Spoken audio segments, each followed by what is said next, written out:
Thank you very much. First of all, thank you all for being here and keeping the light burning bright for human rights in China, and especially for the persecuted Falun Gong in China who suffer so disproportionately because of your spiritual exercise. I ask you and urge you to continue holding the U.S. Congress, the State Department, and the White House to account for either indifference, enabling, that has been, unfortunately, the hallmark on the part of far too many in the U.S. government. You will recall when President Hu Jintao visited President Obama. We held press conferences leading up to that visit just a few months ago and asked the president to raise human rights, to raise the Falun Gong, to raise the ongoing crime against women, forced abortion, and forced sterilization, and the persecution of those who aspire for democracy and respect for the rule of law and fundamental human rights. The president dropped the ball. Our president, the United States president. It doesn't have to stay dropped forever. My hope is that the president will realize the error, as well as the Secretary of State, Hillary Clinton, of speaking far too softly as people are being tortured to death and killed in a myriad of other ways simply because of their faith, simply because they are Falun Gong. More than 3,000 Falun Gong, and the number is probably far higher, have been tortured to death, while we have a president who is a Nobel Peace Prize winner and failed to even mention human rights publicly when Hu Jintao was here.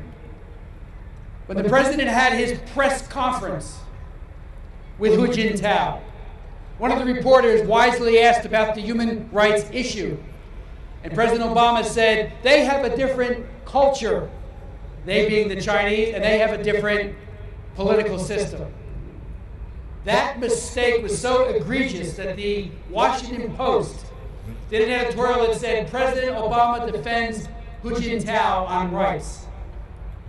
A grave fumbling of an opportunity to speak out loudly and clearly and unambiguously for those who are being persecuted.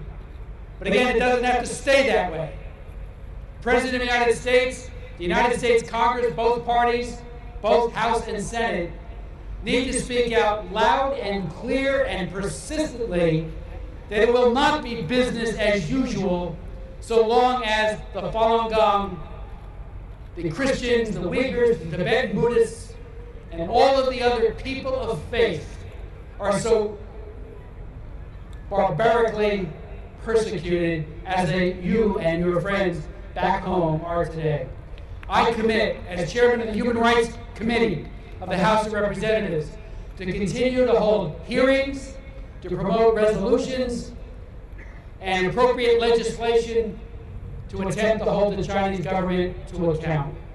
I introduced a bill just recently that would deny visas to any Chinese official engaged in human rights abuse, to deny their opportunity to come to the United States.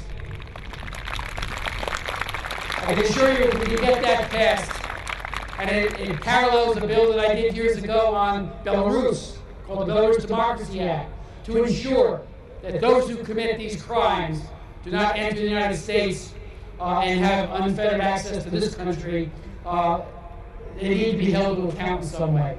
So I just encourage you today, and I know you believe a better day is coming, but it comes sooner rather than later if we do our part in the Congress to speak out, as I said before, with a clear voice on behalf of the Falun Gong.